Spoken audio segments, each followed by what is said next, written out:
இந்த புத்தக காட்சியை நாங்க திட்டமிடும் போது ஒரு சின்ன கருத்து வேறுபாடுகள் இருந்தது. என்ன மாதிரி புத்தகங்கள் இதுல இடம்பெறலாம்? அப்போ சிலர் சொன்னாங்க, வெறும் திராவிட இயக்க கருத்துக்களை மட்டுமே தெரிவிக்கின்ற புத்தகங்கள் இருக்கணும் அப்படின்னு சிலர் கருத்து சொன்னாங்க. தலைவர்கிட்ட போய் சொன்னோம், கேட்டோம் எப்படிப்பட்ட புத்தகங்கள் இடம்பெறலாம் அப்படின்னு. தலைவர் சொன்னாரு, இல்ல இல்ல அது தவறு, எல்லா விதமான கருத்துக்களும் எல்லா விதமான அரசியல் கருத்துக்களையும் நம்முடைய இளைஞர்கள்கிட்ட நீங்க கொண்டு போய் சேர்க்கணும். அதனால எல்லா முற்போக்கு கொண்ட அந்த புத்தக பதிப்பங்களையும் நீங்க ஒரே இடத்துல நீங்க அந்த புத்தக கண்காட்சி ஏற்பாடு செய்யணும்னு நம்முடைய தலைவருடைய உத்தரவை கேட்டு இன்னைக்கு அந்த முற்போக்கு புத்தக கண்காட்சியை நாங்க செஞ்சிருக்கிறோம். ஏன்னா இன்னைக்கு கொடுக்கக்கூடிய இளைஞர்கள் திராவிட தத்துவத்தை மட்டும் தெரிஞ்சுக்கிட்ட போதாது, மற்ற முற்போக்கு தத்துவங்களையும் கருத்துக்களையும் அவங்க உள்வாங்கிக்கணும், தெரிஞ்சுக்கணும். இன்னும் சொல்ல போனா நம்ம எல்லாம் விமர்சனம் செய்யக்கூடிய கருத்துக்களையும் நூல்களையும் நம்முடைய இளைஞர்கள் தம்பிமார்கள் நீங்க படிக்கணும். நான் உட்பட சொல்றேன், அனைவரும் படிக்கணும். ஏதோ ஒவ்வொரு பேச்சாளர் வராங்க, இளைஞரணி செயலாளர் வரும்போது கை தட்டி விசில் அடிச்சு கூடி கலையிற கூட்டம் கிடையாது. இன்னைக்கு இத்தனை பேரும் இந்த 2 நாள் உட்கார்ந்து இருக்கீங்கன்னா நீங்க யாரையோ பார்க்க வந்த கூட்டம் கிடையாது. நம்ம ஒவ்வொருத்தரும் யாரோ ஒருத்தரை பார்க்க வந்த கூட்டம் கிடையாது. ஒவ்வொருத்தரும் 44 பேரும் என்ன பேசுறாங்க அப்படின்னு கேட்க வந்த கூட்டம், கொள்கை கூட்டமாக இருக்க வேண்டும். நம்முடைய தலைவர்கள் கலைஞரா இருக்கட்டும், பேரறிஞர் அண்ணாவா இருக்கட்டும், தந்தை பெரியாரா இருக்கட்டும், எல்லாருமே மாற்று கருத்து அதையும் கேட்பாங்க, காது கொடுத்து கேட்பாங்க. மாற்று கருத்து கொண்ட நூல்களையும் படிச்சாங்க. அதனால எதிரிகள், இன எதிரிகள் எந்த விதமான விமர்சனங்களையும் எந்த விதமான கேள்விகளையும் கேட்டா அதற்கு உடனே டான் பதில் சொல்லக்கூடியவர் நம்முடைய கலைஞர். அந்த திறமையை அவர் வளர்த்துக்கிட்டார். அனைத்தையும் படிக்கணும், அனைத்தையும் தெரிஞ்சுக்கணும். திராவிட முன்னேற்ற கழகம் தொடங்கப்பட்டது, கலைஞர் அரசியலுக்கு வந்தது வெறும் ஆட்சியை பிடிக்கிறதுக்காகவோ பதவியில் இருக்கிறதுக்காகவோ கிடையாது. நான் கொண்ட கொள்கையை அடையறதுக்காக இந்த இயக்கத்திற்கு தலைவனானவர் தான் நம்முடைய முத்தமிழர் டாக்டர் கலைஞர் அவர்கள். இதைத்தான் நம்முடைய தலைவர் அவர்கள் நமக்கு சொல்லி கொடுத்திருக்கிறாங்க. இன்னைக்கு திராவிட முன்னேற்ற கழகத்தை அழிக்கணும்னு புதுசா பல பேர் நினைக்கிறாங்க. புதுசா சில பேர் கிளம்பி வரிசையா வந்துகிட்டு இருக்கிறாங்க. திராவிட முன்னேற்ற கழகம் ஒரு சாதாரண அரசியல் கட்சியா அண்ணா திராவிட முன்னேற்ற கழகம் மாதிரி 10ஓடு 11 இருந்திருந்தா அதை யாரும் அழிக்கணும்னு முயற்சி செய்ய மாட்டாங்க. நாம கொள்கை கூட்டங்கிறது தெரிஞ்சதுனால்தான் அவங்க நம்ம அழிக்கிறதுக்கு கிளம்பி வந்துகிட்டு இருக்காங்க. குறிப்பா பாசிச சக்திகள் நம்முடைய கொள்கை கூட்டத்தை கை வச்சு பார்க்க முயற்சிக்கிறாங்க. திராவிட முன்னேற்ற கழகத்தை பேரறிஞர் அண்ணா அவர்கள் தொடங்குறப்போ அவர் கூறின ஒரு விஷயத்தை இங்க சொல்ல விரும்புகின்றேன். டெல்லியினுடைய ஆதிக்கம் ஒழிய வேண்டும், மக்களை பாழ்படுத்துகின்ற பாசிசம் ஒழிய வேண்டும், பதுங்கி பாய நினைக்கின்ற பழமைவாதம் நிச்சயம் ஒழிய வேண்டும் அப்படின்னு அறிவிச்சிட்டு தான் திராவிட முன்னேற்ற கழகத்தை பேரறிஞர் அண்ணா அவர்கள் துவக்கி வச்சாங்க. அந்த முழக்கத்தை மனசுல ஏந்திதான் இன்னைக்கும் நம்முடைய திராவிட முன்னேற்ற கழகம் களத்தில் இறங்கி நாம போராடிட்டு இருக்கிறோம். திமுக என்ற அந்த விதையை கழக உடன்பிறப்புகள் தண்ணீர் ஊற்றி வளர்க்கவில்லை, வியர்வை சிந்தி ரத்தத்தை சிந்தி தங்களுடைய உயிரையே உரமாக்கி வளர்த்த கழகம் திராவிட முன்னேற்ற கழகம். உடன்பிறப்புகளுடைய தியாகத்தினாலதான் நம்முடைய இயக்கம் இன்னைக்கு ஒரு ஆலமரமாக வளர்ந்து நிற்கின்றது. அதனாலதான் பெரிய பெரிய புயல் அடிச்சாலும் யாராலும் நம்மளை தொட்டு கூட பார்க்க முடியல, நம்மளை வீழ்த்த முடியல. நீங்க அத்தனை பேரும் ஒரே ஒரு வேண்டுகோள், நீங்க அத்தனை பேரும் நம்முடைய இயக்கத்துடைய வரலாற்றை நீங்க தெரிஞ்சுக்கணும், நம்முடைய இயக்கத்துடைய தலைவர்களுடைய தியாகத்தை நீங்க படிச்சு தெரிஞ்சுக்கணும். அதற்காக தான் இந்த முற்போக்கு புத்தக திருவிழா வருகின்ற 16ஆம் தேதி வரை அந்த புத்தக திருவிழா இருக்கின்றது. உங்களுடைய குடும்பத்தினர், உங்களுடைய நண்பர்கள், இப்படி அனைவர்கிட்டையும் இதை பத்தி பேசுங்க. இப்படி ஒரு புத்தக திருவிழா நடந்துட்டு இருக்கு, இதை போய் புக்கு வாங்கணும்னு கூட அவசியம் கிடையாதுங்க, வந்து பார்த்தா வர போதும் எனக்கு, அவ்வளவுதான். நம்முடைய மொழி, தமிழ் மொழி காப்பாற்றப்பட வேண்டும், தமிழ் இனம் காப்பாற்றப்பட வேண்டும், நம்முடைய நாடு தமிழ்நாடு காப்பாற்றப்பட வேண்டும். இதுதான் திராவிட முன்னேற்ற கழகத்துடைய கொள்கை. இந்த கொள்கைக்கு யாரெல்லாம் எதிரியோ அவங்க அத்தனை பேரும் திமுகவுக்கும் எதிரி என்பதை இந்த நேரத்தில் நான் தெரிவித்துக் கொள்கின்றேன். கொள்கை தான் திராவிட முன்னேற்ற கழகத்திற்கு அடித்தளம், பேஸ்மெண்டே அதுதான். அந்த அடித்தளம் பேஸ்மெண்ட் பலமா இருந்தா அதுக்கு மேல கட்டுற கோட்டை நிச்சயமாக பலமாக இருக்கும். இன்னைக்கு அரசியல சில பேர் பேஸ்மெண்டே இல்லாம உள்ள வர முயற்சிக்கிறாங்க. எக்ஸிபிஷன் போவோம், பார்த்திருப்பீங்க, கண்காட்சி வருஷத்துக்கு ஒரு முறை நடக்கும். அங்க போய் பாத்தீங்கன்னா திடீர்னு ஒரு தாஜ்மஹால் மாதிரியே ஒரு செட்டு போட்டிருப்பாங்க, ஐஃபில் டவர் மாதிரி ஒரு செட்டு போட்டிருப்பாங்க. உடனே பெரிய கூட்டம் கூடும். நம்ம ஊருக்கு தாஜ்மஹால் வந்துருச்சுப்பா, நம்ம போய் ஒரு செல்ஃபி எடுத்துப்போம்பா அப்படின்னு இளைஞர்கள் போய் நிச்சயம் போட்டோ எடுக்கத்தான் செய்வாங்க. அவ்வளவு ஆர்வம். தாஜ்மஹால் போட்டோல பார்த்திருக்கோம், நம்ம ஊருக்கே வந்துருச்சுப்பா தாஜ்மஹால். ஐஃபில் டவருக்கு பார்க்க, உண்மையா ஐஃபில் டவர் பார்க்கணும்னா பாரிஸுக்கு போனோம், நம்ம ஊருக்கே வந்துருச்சுப்பா ஐஃபில் டவர். இது தெரியாம பெரிய கூட்டம் கூடத்தான் செய்யும். அதெல்லாம் வெறும் அட்டை.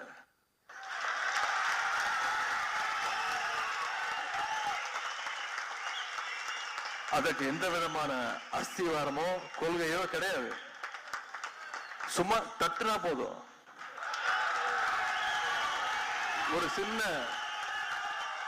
ஒரு சின்ன காத்தடிச்சா போதும்.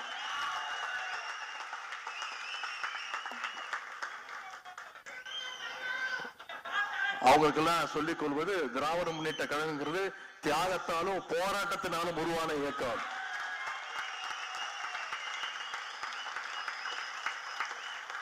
எமர்ஜென்சியை பார்த்த கழகம் திராவிட முன்னேற்ற கழகம். எமர்ஜென்சியை பார்த்த தலைவர் எங்களுடைய கழக தலைவர் அவர்கள், முதலமைச்சர் அவர்கள்.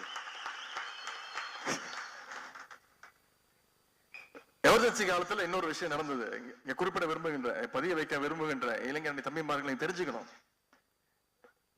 எமர்ஜென்சி காலத்துல ஒன்றிய அரசு என்ன பண்ணுச்சு, மாநில கட்சிகள் எல்லாம் தடை செய்யணும், பேன் பண்ணணும் அப்படின்னு முடிவெடுத்தாங்க.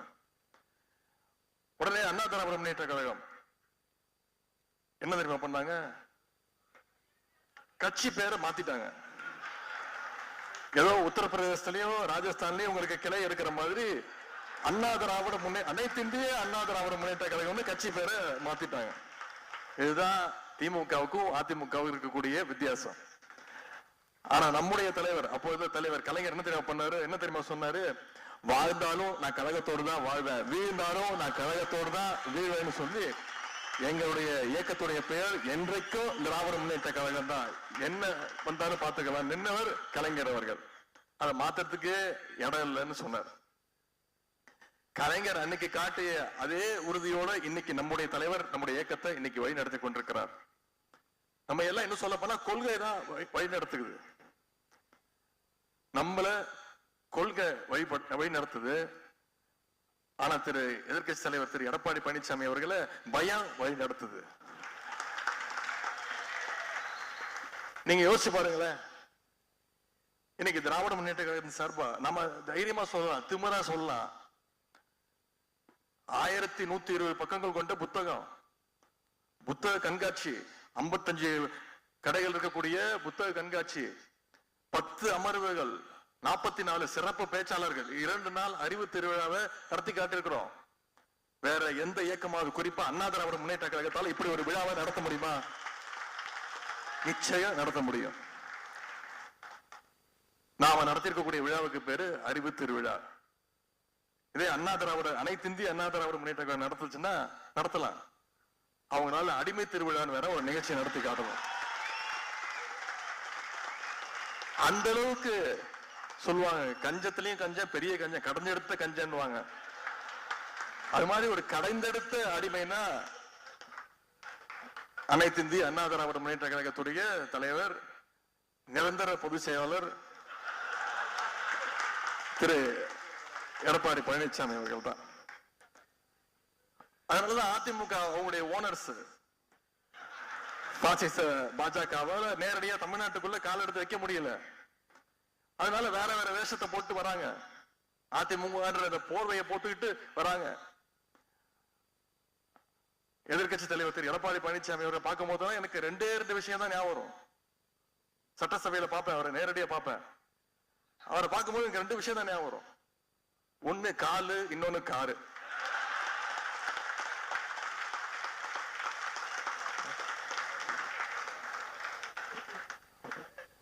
ஒரு கட்சி தலைவர், நம்மளை பொறுத்த வரைக்கும் நிரந்தர தலைவர்,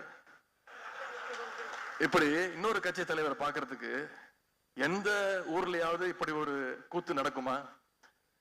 4 கார் மாறி மூஞ்ச மூடிக்கிட்டு,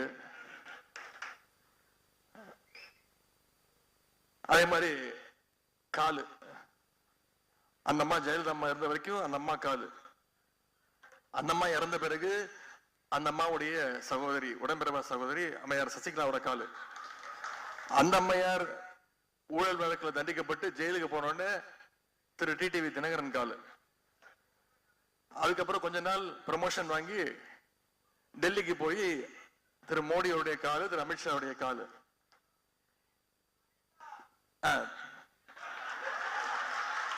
அது டி ப்ரமோட், டெல்லியில இருந்து திருப்பி டி ப்ரமோஷன் வாங்கி இங்க திரு ஜெயதீபா அவங்க காலு. இன்னைக்கு விழுந்தது பத்தலன்னு புது கால் தேடிட்டு இருக்கிறாரு. அதிமுக தொண்டர்களை பார்க்கும்போது நமக்கெல்லாம் கொஞ்சம் பாவமா தான் இருக்கு. எடப்பாடி பழனிசாமி அவர்கள் அதிமுக தொண்டர்களை தொடர்ந்து ஏமாத்திட்டு வர்றாரு. என்ன சொன்னாரு? 1 மாதத்துக்கு முன்பு, 20 நாட்களுக்கு முன்பு ஒரு மிக பிரம்மாண்டமான கட்சி நம்மளோட கூட்டணிக்கு வரப்போகுதுன்னு அடிச்சு விட்டாரு. இப்போ 10 நாட்களுக்கு முன்பு, 15 நாட்களுக்கு முன்பு அவருடைய பிரச்சார கூட்டத்துல இன்னொரு கட்சியோட கொடிய அவங்களே பிடிச்சு ஆட்டிக்கிட்டு, பாத்தீங்களா பாத்தீங்களா அப்படின்னாரு.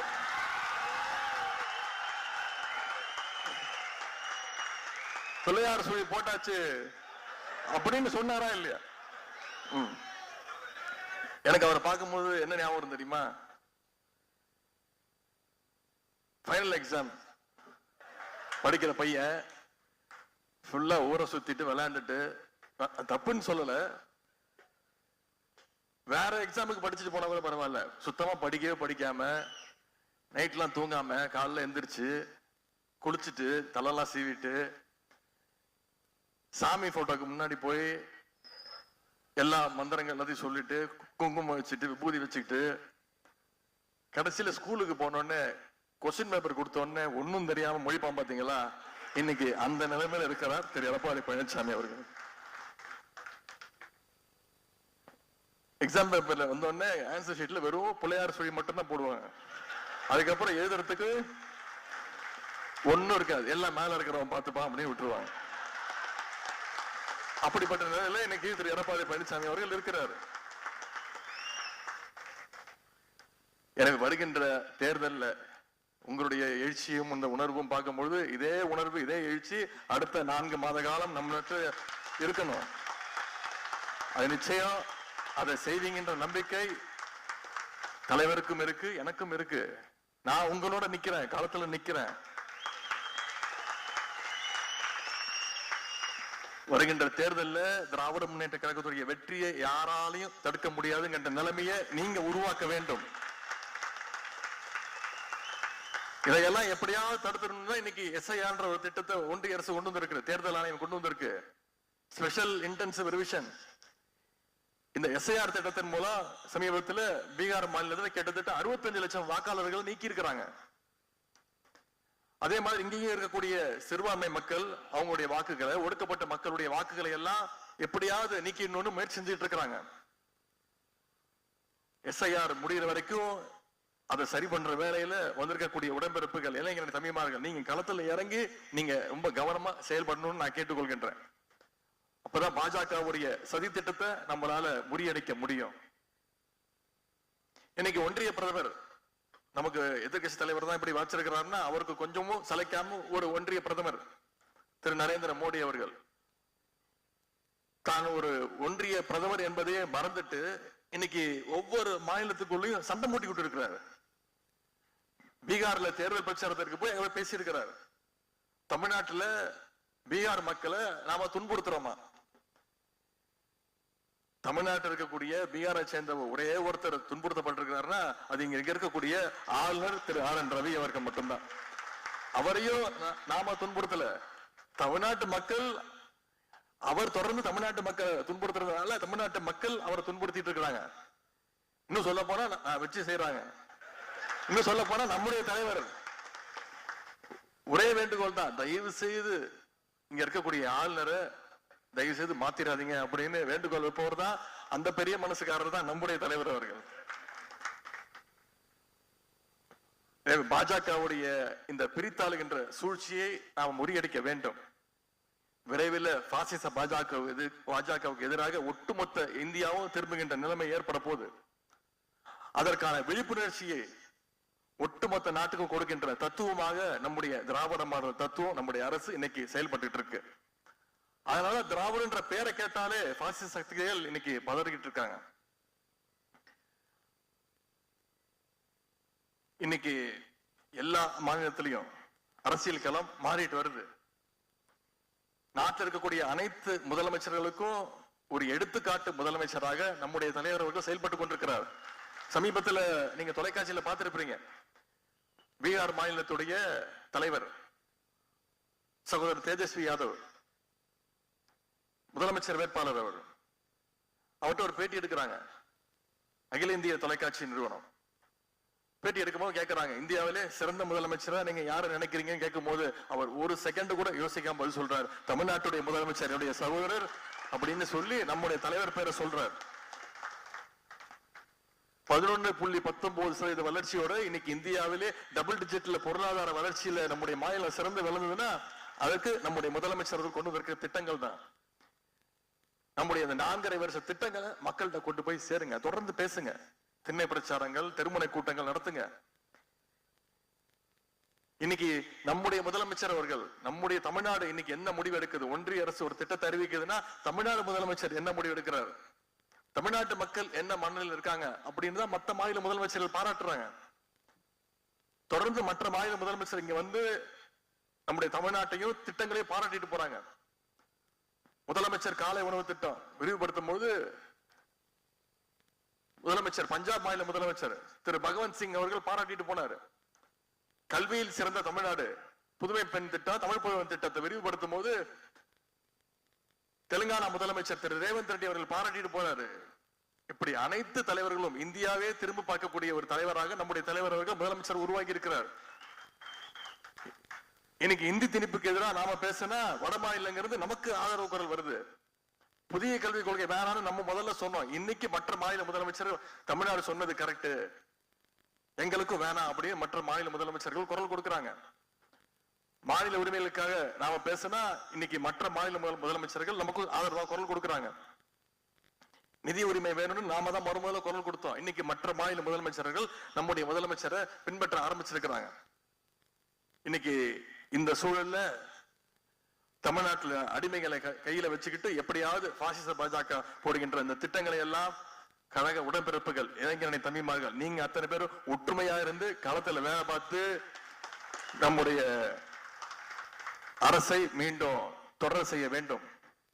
அதற்கான தொடக்கமாக இன்னைக்கு இந்த அறிவு திருவிழா நிச்சயமாக இருக்கும் என்ற நம்பிக்கை எனக்கு இருக்கின்றது. இன்னும் ஒரு வார காலம் அந்த புத்தக கண்காட்சி நடக்க இருக்கிறது. எனவே அதை பயன்படுத்திக் கொள்ளுங்கள். இந்தியாவுடைய ஜனநாயகத்தையும் தமிழ்நாட்டையும் காப்பதற்கு 2026 சட்டமன்ற தேர்தலில் தமிழ்நாட்டில் திராவிட முன்னேற்ற கழகம் தலைமையிலான மதச்சார்பற்ற முற்போக்கு கூட்டணி மாபெரும் வெற்றி அடைஞ்சே ஆக வேண்டும். வருகின்ற 2026 சட்டமன்ற தேர்தலில் நம்முடைய கழகம் 7வது முறையாக ஆட்சியில் அமர வேண்டும். நம்முடைய தலைவர் தொடர்ந்து 2வது முறையாக முதலமைச்சர் பதவியில் பொறுப்பில் உட்கார வேண்டும். அதற்கு இளைஞரனுடைய பங்கு நிச்சயம், களத்துல நம்முடைய பங்கை நாம கொடுத்தாக வேண்டும். அடுத்த 5 மாதங்களுக்கு நாம் அனைவரும் தொடர்ந்து பாடுபட வேண்டும் என்று உங்களை எல்லாம் நான் கேட்டுக்கொள்கின்றேன். இப்படிப்பட்ட ஒரு நிகழ்ச்சியை நடத்துவது ஒரு சாதாரண விஷயம் கிடையாது, மிகுந்த சிரமம். கிட்டத்தட்ட இது சென்ற 10 நாட்களுக்கு முன்பே நடக்க வேண்டிய நிகழ்ச்சி. சென்னையில தொடர்ந்து மழை பெஞ்சதுனால 10 நாள் தள்ளி வச்சோம். இதற்காக 10 நாட்கள் தொடர்ந்து உழைச்சிருக்கக்கூடிய நான் ஒரு 3-4 முறை இங்க விசிட் பண்ணி இன்ஸ்பெக்ஷன்லாம் பண்ணி என்னென்ன வேலை நடந்துட்டு இருக்கு, யார் யார் எந்த நிகழ்ச்சிக்கு பொறுப்பு அப்படிங்கறதெல்லாம் பார்த்துட்டு இருந்தேன். ஆனா என்னை விட அதிகமாக இந்த நிகழ்ச்சி வெற்றிகரமாக அமைய வேண்டும்னு உழைத்த நம்முடைய மாநில துணை செயலாளர்கள் அத்தனை பேருக்கும் முதல்ல என்னுடைய நன்றியும் பாராட்டுகளையும் நான் தெரிவிச்சுக்கிறேன்.